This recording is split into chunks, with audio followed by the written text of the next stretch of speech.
the Rangers Journal now. Welcome to the Rangers Journal and the pre-match pod for the away leg at Brugge. We are 3-1 down, and I'm not particularly looking forward to this myself. I think it could get even worse, but that's what I'm like before games. Ross, how about you this evening, mate?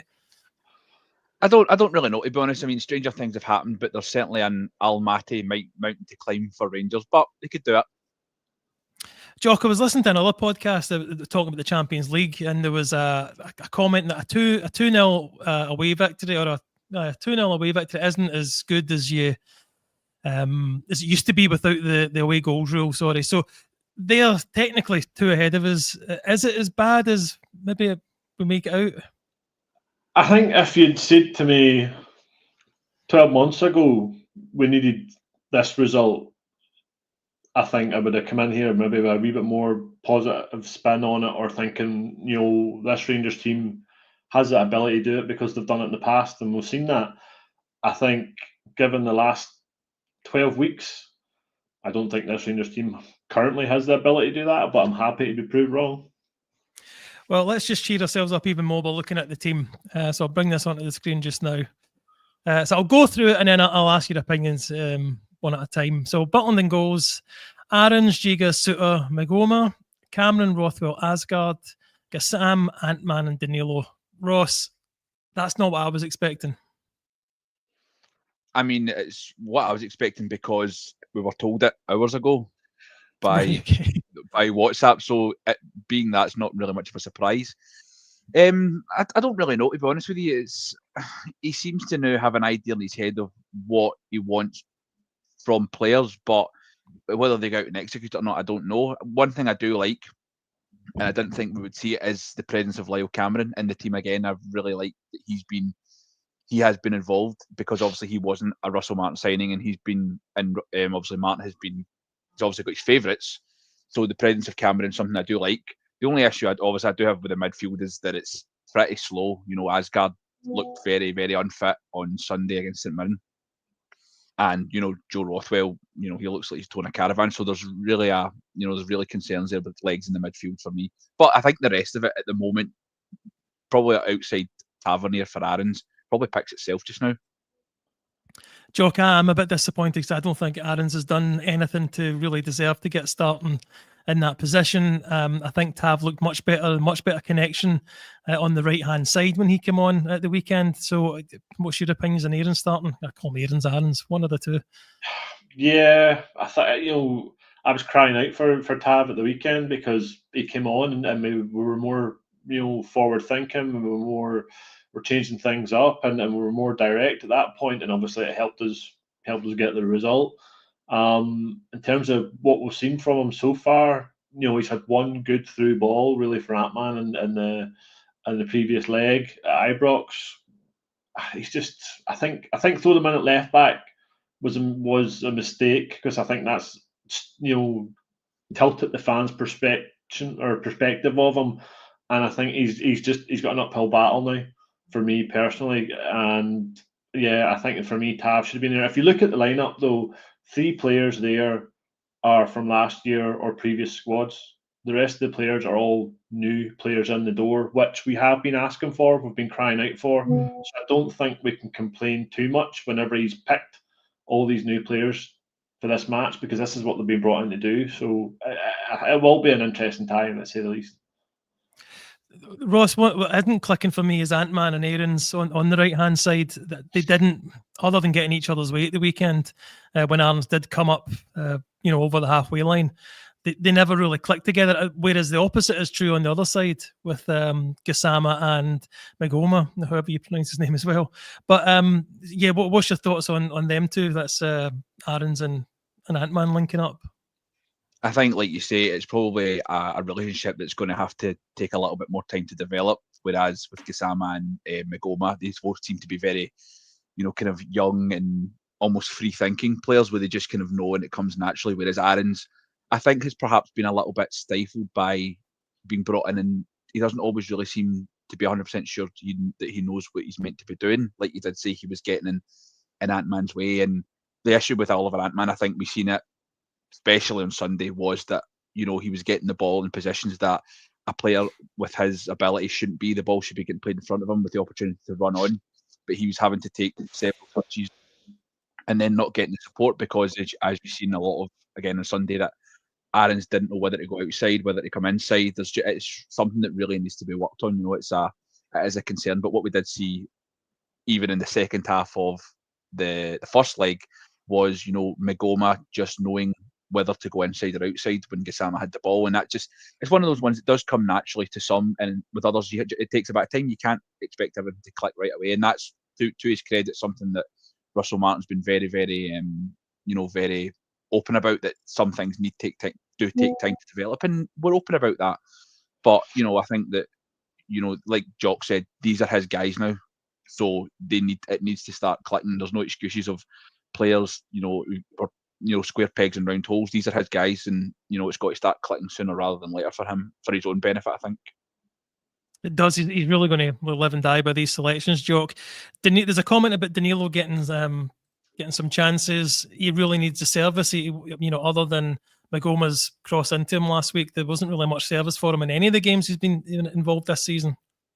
Yeah, but that starts from how we play out from the back, isn't it? Because we're not moving the ball quick enough, and it's not transitioning through the midfield quick enough. And if you look at the goal we did score against them last week, it was so basic and simplistic in the way it came about and what we're trying to do, and it took us how long to bloody do it. If we can do that and get the balls into those areas, he will score goals, because it was the perfect ball into the perfect area and he was there.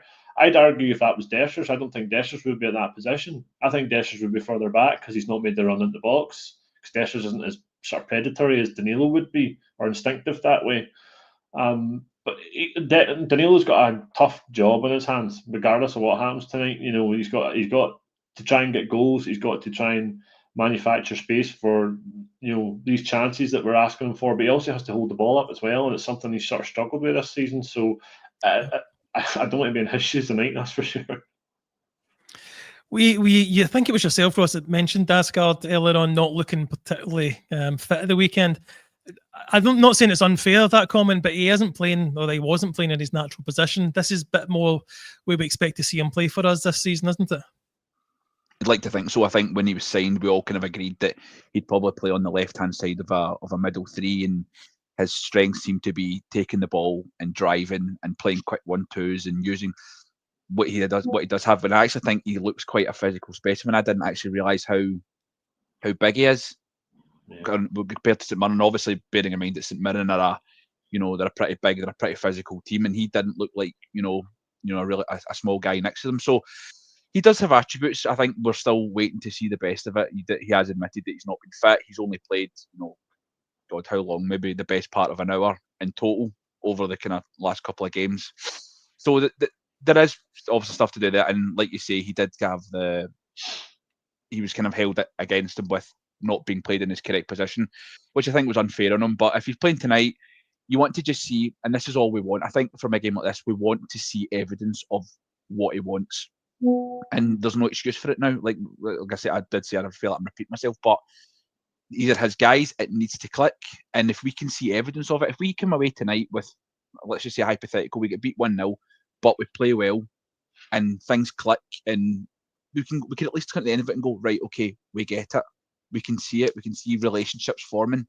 But if we come at the end of this with another performance like we've had, then we're on to plums. Brugge had a good team, Jock. They did kind of. Well, they came out the blocks last week. What do you expect from them tonight? Because obviously a goal probably means that the tie is done, if I'm being honest, if it's not already done. But equally a goal for us puts them in an awkward position. Listen, they'll have done their homework. Like I say, they did all the work they needed to do, I think, personally, in the first 20 minutes, or we assisted as much as we could in the first 20 minutes of the last leg to make sure that their job's easy tonight. They can sit back, they can play with the ball about and let us come on to them so they can hit us on the counter-attack. It's an ideal scenario for them. Like you say, they're a good team. They're a Champions League team. They have been a Champions League team for a good while now. So, I mean, I don't think they're going to be sweating too much about it. Granted, if we get an early goal, it kind of puts the pressure back on them a wee bit. to try and kill the tie off, which works in our favour. But I don't think they'll worry too much about us. They'll play their own game, invite us on, and then hit us on the counter. I think that'll be their strategy. Ross, we've seen in recent times, actually this week, that just because you're the underdog doesn't mean you can't knock out a team that plays in the Champions League on a regular basis. So there is hope for us there that we can overcome this. We obviously did turn it on against Pilsen, obviously a different level of team. But what are you hoping for tonight to see in our display? What are you hoping that we come out the blocks like? I hope we come out with a goal. Like you say, an early goal for Bruges kills the tie, but an early goal for us opens the tie right back up. And, you can't write that off. I know things are not great at the moment. We're all in a little bit of despair. We've really got no confidence. But how many times have we come into games like this against better teams? Yep. And, we've come out the blocks and said, no, do you know what? We're actually going to give it a fight. And if we get beat fighting, nobody will hold that against us because we've give ourselves a hell of a mountain to climb. But nothing's impossible, as this week's proven. Nothing's impossible. And if we get past this, bearing in mind we've had to go away to get the result, if we had perhaps been beat 3-1 away in the first leg, they wouldn't want to come to Ibrox. Yeah. And for us to, we obviously have the disadvantage of having to play away, but it's football. It's the same game. We've still got to go out and do the same stuff regardless of where we play. And I've got the faith that we can at least do something, because these kind of nights of what we've been, it's what we want, and it's been too long since the Champions League, and it would make a hell of a difficult couple of weeks worth it, I think, for us. Yeah. Bring the team back up again, Jock, because the quite a lot of the comments are on Rothwell playing ahead of Raskin, and there was a comment further up the chat there saying, Is that Raskin's tactic? Is that just showing Raskin that that's it over for him here, or is there a possibility that this is tactical? Yeah, it could be. He's maybe picked somebody within that Belgian Bruges team that maybe they want to do a man marking job on, and he's sacrificing Raskin for that. I don't know. I honestly don't know. I'm surprised as everybody else, because this is the game that this is what we want Raskin here for. He's a Belgian international football player. He should be in that starting lineup. So my suspicions is that this is a tactical thing, and he's hopefully going to unleash Raskin in the second half. At that point, hopefully we're in a better, we're still in the tie, and we're still fighting for the tie. The tie's still alive around the 60, 65 minute mark. Also, Ross, a couple of comments that Suter is the kind of weak link in this team. I don't want to sit and just slag our team up before we go in, but they've put us in this mental position with how they've started the season. 3 draws, obviously going down 3-1 last week. So we're looking at why is this not happening? Suter obviously not the best at playing out with the ball, which is vital for this system to work.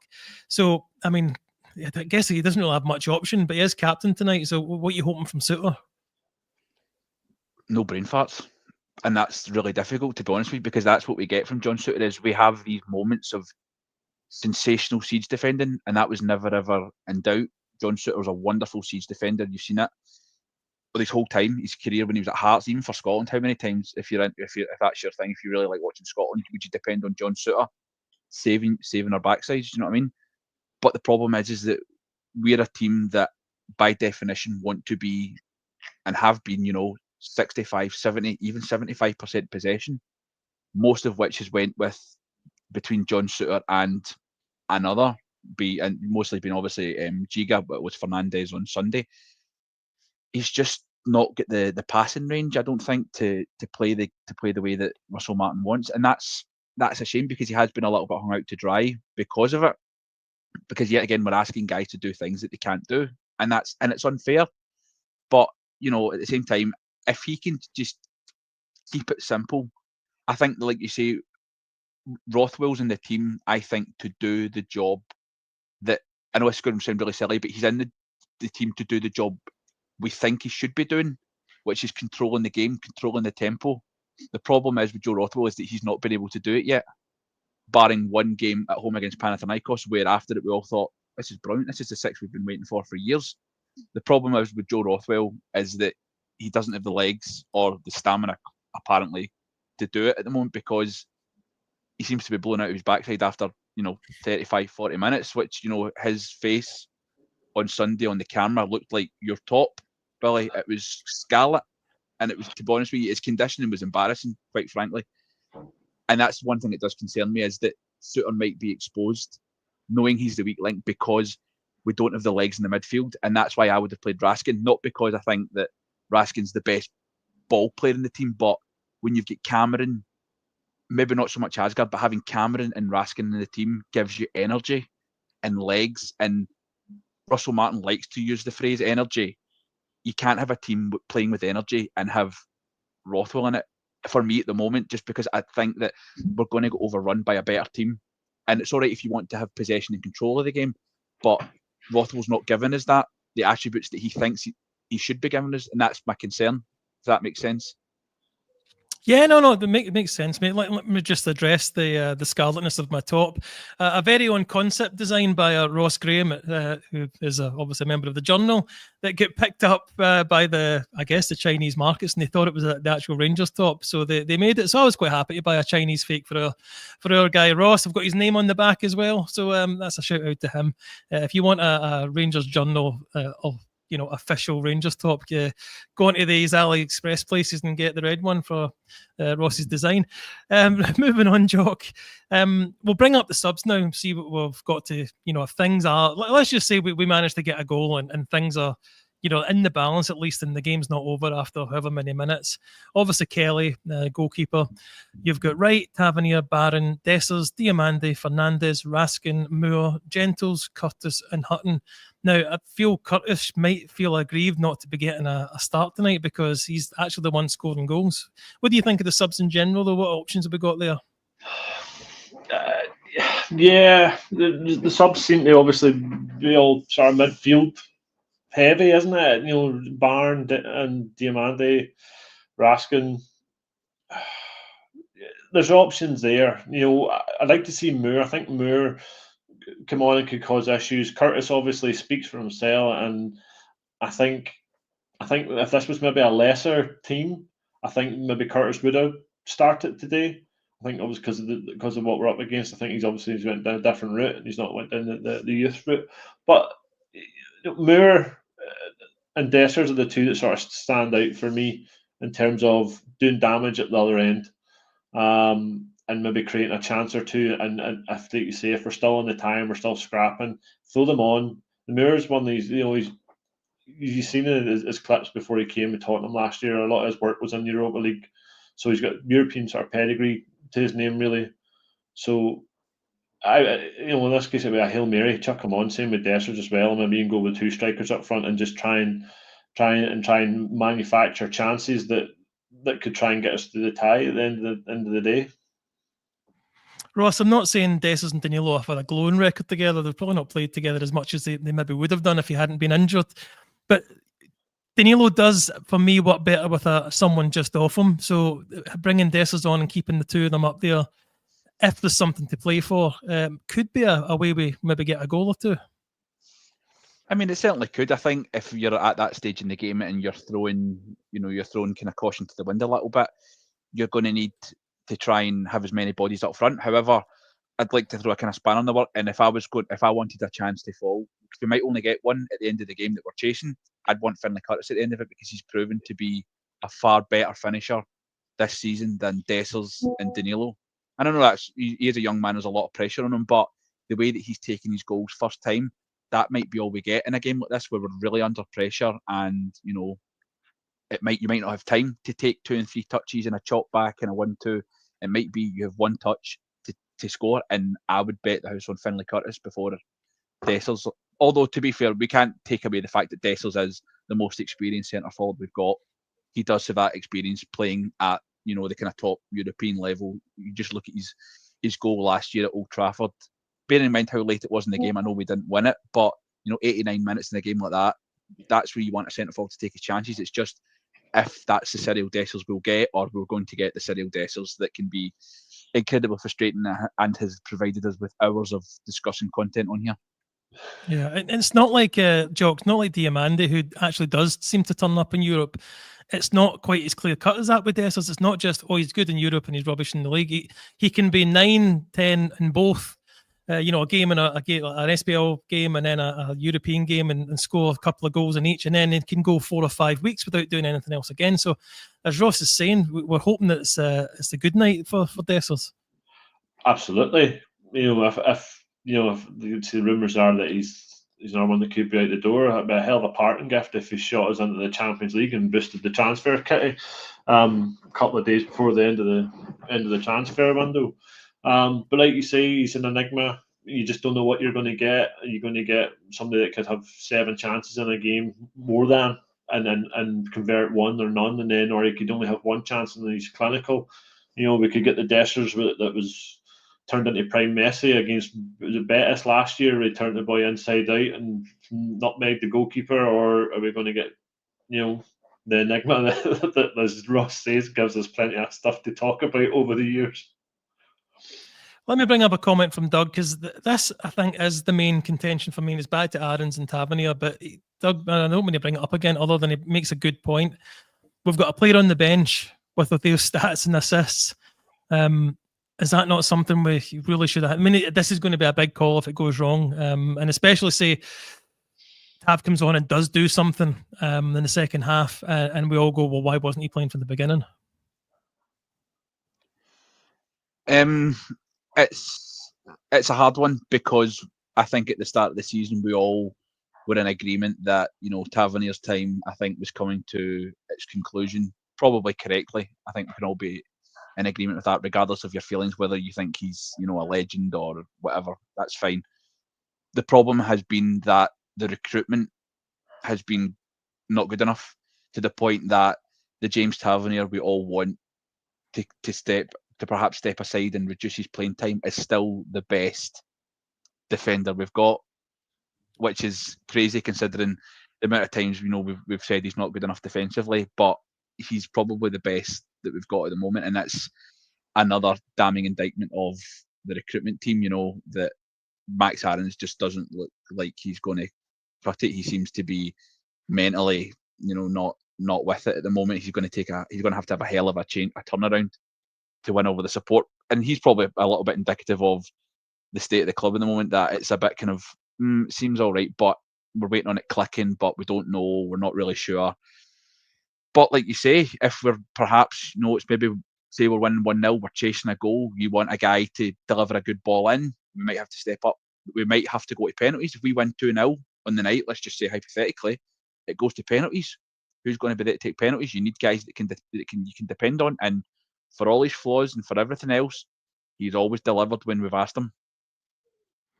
No, I do agree, and that's a really good point that Ross makes there, Jock. The recruitment of, it's not like we want Tavernier to start because he's still as good as he was 5 years ago, whatever. It's that we haven't found anybody that can come in and justifiably, in my opinion, replace him. Yeah, and I don't think you ever will. Tavs he's just one of these people that just comes to a club and just flourishes and delivers and gets those goals and those assists. And it's not, like you say, it's not all penalties, it's free kicks, it's goals from outside the box, it's headers. He's just an all-round package for a right back, and it's just ridiculous. And Goldson said that we'll miss him more than we realise. He said that a couple of years ago, and it's just a shame that we're now at that stage of Tav's career where he is starting to tail off and we're not getting the same output and the same stats that we were being used to for years, because it's crazy 20 plus goals and assists a season consistently, and it's just started to tail off as Mother Nature catches up to him. Well, turning attention just to finish up, the game is obviously 35 minutes time. Is it TNT, the station that's on this evening? Like Ross has given me a yes, that's fine. So if you've got access to that, then you'll be able to watch it live. If you're abroad, obviously, you'll be able to watch it on Rangers TV, I believe. Maybe not. Sometimes they change that, don't they? I'll go and find it yourself. It's up to you. You take responsibility for yourselves. Jock, I'll stay with you. What's your gut thoughts on the final score this evening? Final score? I can't make it any score early. I just don't want it to become one of these 7-1 aggregate results. I want I just wanted to keep it. I'd rather, as Ross says, just fight for it, just make it a scrap and just make it a game. And if we're still scrapping late on, then we can be happy. You know, nobody can really have any complaints. We went down fighting, but if we concede an early goal, and then I think it could be a hammering session, just because I just think it'll just all capitulate. You know, so in terms of, I don't know what to give you a result. What come Friday? What competition are we going to be in the draw for? Europa League. Fair enough. That says it all. Ross, Jog makes a point about it doesn't want to be in a 7-1 aggregate. It's not that I think that's possible, but not because I think Bruges are that fantastic. I mean, I think they're a good team, but I don't think they deserve to beat a 7-1. It's our mistakes and our shortcomings that I feel that could be the cause of a result like that. And then the other side of that, we could go out and perform like we did against Pilsen at home. So what we've seen mostly is not that, but obviously it could fall either way, couldn't it?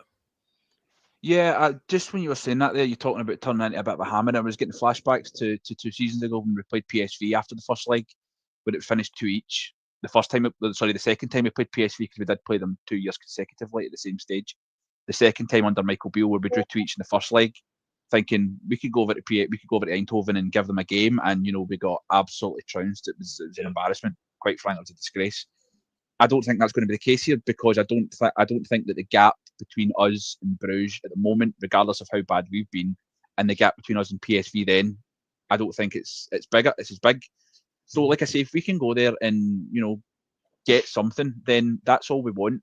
That's really what we want, is some sort of evidence that we've been asking for weeks. Evidence that it's working, and evidence that they're trying, and evidence that for us to buy into, because at this moment in time we've had nothing to buy into apart from an hour against Victoria Pilsen, which is a team we should be beating. Come hell or high water, we shouldn't be getting beat off Victoria Pilsen. Even in the away leg was an embarrassment. We shouldn't be getting beat off them. And I know these kind of single results happen, but it's the first leg that gets us through. If we've got evidence to say, we get beat against Bruges, we shot ourselves in the foot in the first half of the first leg. Second half of the first leg we played well, and then the second leg we just gave ourselves too much to do. But there was evidence of what we're trying. I'd be happy with that at the moment. So, to be honest with you, I think we'll win 2-0 and go through in penalties. Fair enough. Good stuff. You know what? You're giving me horrible flashbacks of Luc de Jong, and I hate that guy. I'd love to play someone like him to play for us, but just hate him. Anyway, yeah, guys, look, the game's about half an hour away, so we'll leave it at that. Jock, you are back with a post-match, I believe. Is that correct? Yes, I'll be dealing with the aftermath, whatever the outcome is. Good stuff. Ross, thank you for coming on, mate. Everyone, thank you for watching. I hope you do enjoy the game, and I hope the results do go our way, or the result goes our way. And we'll catch up with you after the match. Cheers.